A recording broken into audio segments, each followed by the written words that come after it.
యమధర్మ సుగ్రీవ శని కర్ణులకును అశ్విని దేవతల ప్రియమైన తండ్రి భద్రాసు వత్సలాయమున తపతులకు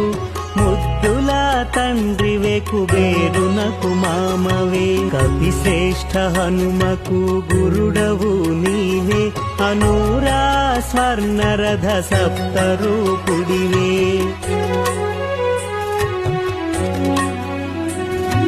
వేద శాస్త్రాది విద్యా ప్రకాశ ప్రత్యక్ష దేవరా శ్రీ సూర్యదేవా ఆదిత్య దేవా విశ్వరక్షక